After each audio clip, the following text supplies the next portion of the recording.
for Anna, Anna McKnight. She looks at our YouTube things, you know, and is obviously extremely interested in horses, and her comments, as she comments, you know, she gets the point of what we're trying to get over. So, as I say, I just want to say this at the beginning of all these videos. If you subscribe and you like and you share, right, please do that. The more people we have, we're already over 20 million hits. We're certainly not looking for work. We have plenty of work training horses. But what I want to do before I get too old is to pass on what knowledge I have in the best way that I can. And as I say every time, it's how I do it. It doesn't make it right. It's right for me and the people that use our services here at HDP. But for those people that in future subscribe and join our club, HDB club or whatever, and we've got your details, you won't get bombarded with stuff and all that, you know, and drive you around the bend. But when we do, we're doing so much more in this next year. I mean, a massive amount more. We're going to have lots of products coming to market. I don't want to say too much now because it's all very well saying, oh, this is going to be available, that's going to be available. No, because no one knows with this COVID what's going to happen or how it's going to be. And we're all governed by that at the moment. So I cannot say to you, this is going to happen, that's going to happen. But we have, like, lots of people have asked for T-shirts. We have a load of those. We have hoodies and all sorts of things coming along. But we also have certain bits of equipment. In this lockdown time that we've had some time to start to develop that side, and we've never have had. It's just this lockdown time has slowed us up a bit, and we've had a bit of time to do it. Also, I had a new hip fitted, so that also, you know, while I was sat down for a while, I had to do something because I go mad. But you know, the thing is, I miss what I do so much. I can't tell you. It's like, I just really can't tell you how much I miss it. Just having the reins in my hand and a young horse out there that you can, you know, develop and change its life so that it's, you know, safe, confident and happy doing the job we asked it to do. And that's my passion in life, is to do that and pass it on. So the more questions we have, I mean, this is not easy what we do. When we get a load of questions, we try and answer every single one, even if they're on videos from months or years ago. Not me, I haven't got a clue. I mean, she might ask me what I think of my opinion, but she's a trainer in her own right. I mean, you know, she's very good. But what I'm saying to you is that we're going to have this new thing. So if you're a subscriber and you're, you know, part of HDP's subscribers, then you will get discounts on stuff we do, etc. But please comment, please share and like, so that we can reach more people. The other thing we do now is, what we always have done, but we've never really mentioned it before, is riding horses, you know, and we're going to talk about that on another film. So, okay, the question is today is, what is it? Have you ever made a mistake? Oh, yeah, Ree's on the camera. So I waffled on a bit then. Ree's often telling me that I do tend to wander. She normally got quite a long, sharp stick that she prods me with. But have I ever made a mistake with horses? Plenty. And we'd be the first man to say, one of the worst things I ever done. Did I make a mistake? Yes. Well, did I make a mistake? Yes, I did. This one, I used to drive a delivery van, horse-drawn delivery van. I used to drive it in several different large towns, cities, and I went over a manhole. I mean, the horse I had was like, he was my best friend. Before Rowley, it was Bentley, you know, he's a beautiful, beautiful animal. Irish draft stallion on an old-fashioned, upsets me a bit when I think about him, you know, because we was like proper mates, like me and Rowley are now, really. Old-fashioned Irish draft, which weren't the ones you know today. That was more like, well, more like a Vanna type, you know, a bit airier in the legs, that type. And always the ones I had two of them and seen about 100, I suppose, over the time. A man used to breed them out in Ireland. I used to go out there and picked the one I wanted. But I was going down the road with the delivery van, and there was a manhole in the road, but it was the one that was cut like a sandwich, corner to corner, you know, in 2 bits, because it would be too heavy for a man to lift up. And it had broken away, and my roadie put his foot down there. So, oh God, when I think about it now.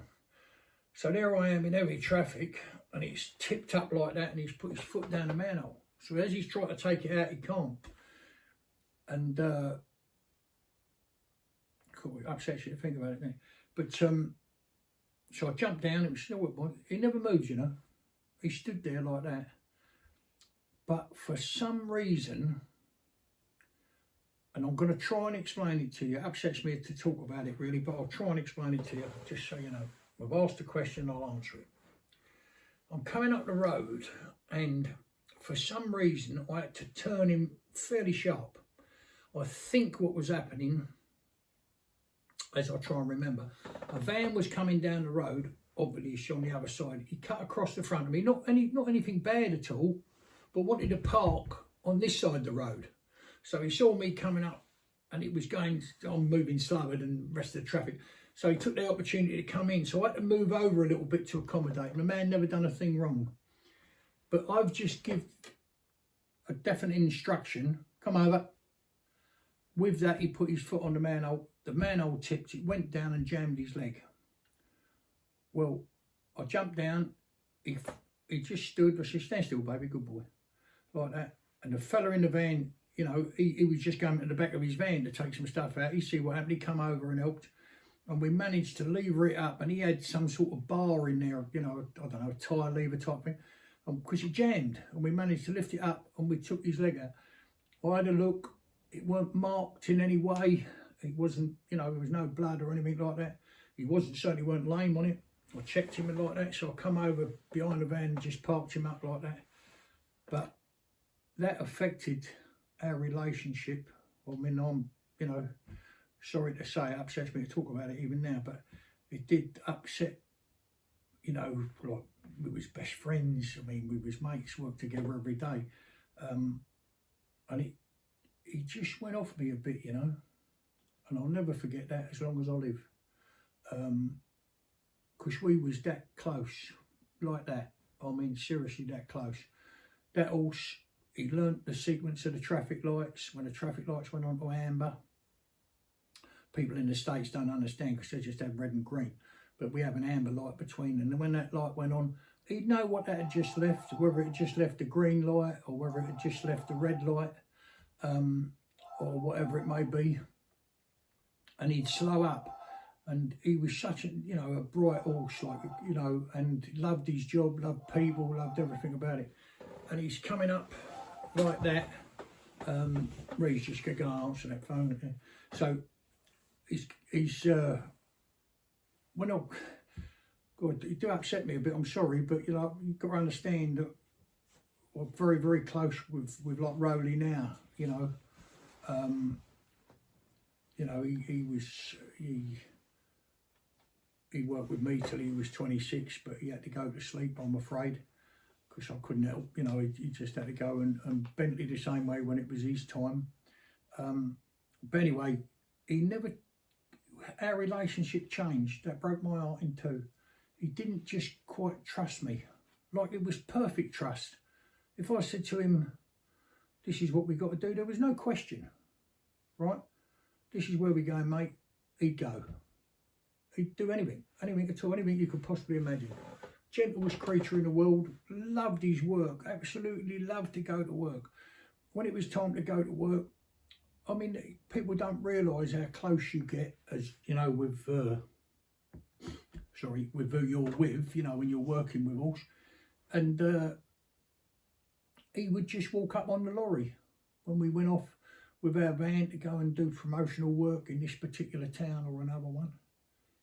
And yeah, so when I took him out the next time, he wasn't horrible with me or anything like that, but that beautiful trust that you build up over, you know, the time with horse was lost. And it took about 3 months.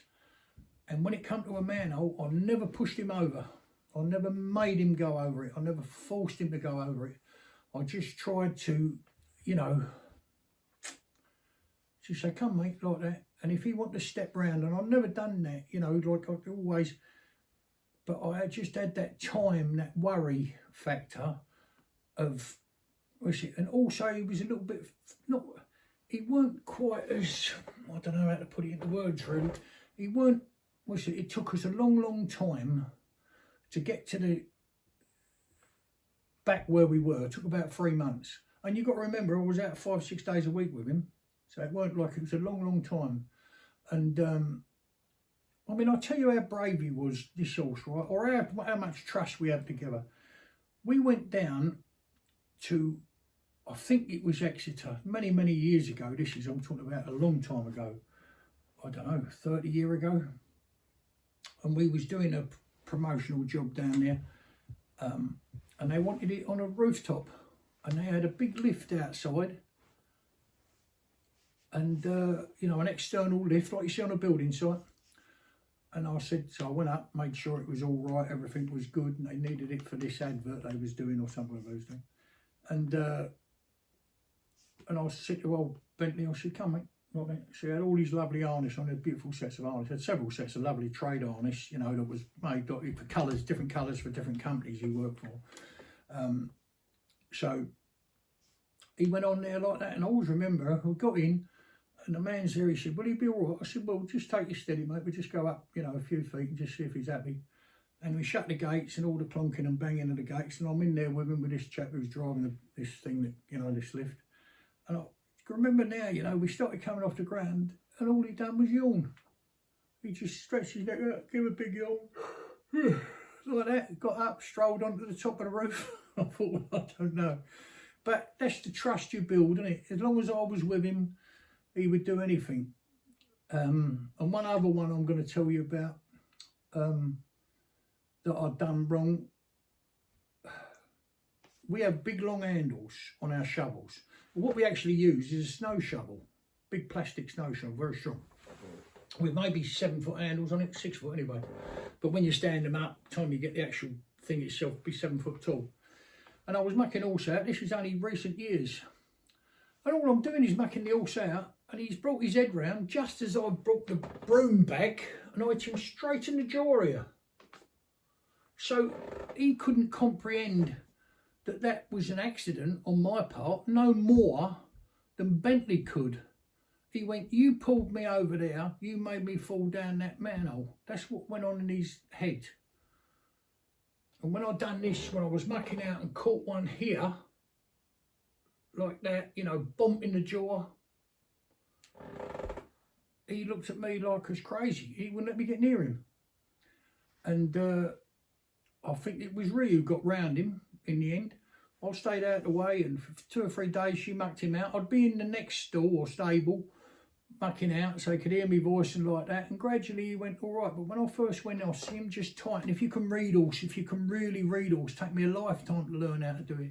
But if you can read horse, and it's not just ear rolls moving or their tail and like that, it's their skin, the way they move, every mortal, you know, tremor of their body.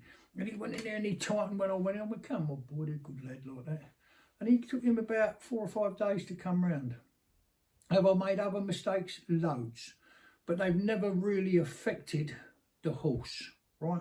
Anyone who said they never made a mistake, not telling the truth, I don't think. Because I'm learning every day. As old as I am now, please believe me, I'm learning every single day. You think of something else, someone who you think is a bit on the, not the brightest pebble on the beach, and they'll come up with something, and it's a brilliant idea, you know. And I'm open to that. And as long as we can move forward, we can keep them in rubber bits, and they're happy and they're controllable and they're enjoying their work, safe, confident and happy, then that's got to be a better way than a great big lump of iron and a curb chain in their mouth and smacking them with a whip, surely. Got to be a better way of doing it, and it got to be. And if you could come here at 12 o'clock at night, well, I'll go to bed quite early, but Ree always checks them late at night. Anywhere between 10 and 12 o'clock, more like 12 really. And you go out there, you can hear a pin drop, you know. Hear a pin drop all day long. They're quiet. There's no hollering, banging doors, stamping, snorting and blowing. They'll all talk to a new horse that comes in, but settle down. The horse settles down real quick, because it's in the right environment. So there's loads of other things I've done, but those two stick in my mind. I mean, well, there's another one I'll tell you just quick. When I was a nipper, I worked for Young's Brewers in London, and without going into too many details, there were some young ladies visiting the brewery, and me and my mate was just going out with a load, and they wanted to talk to us and like that, and we certainly wanted to talk to them.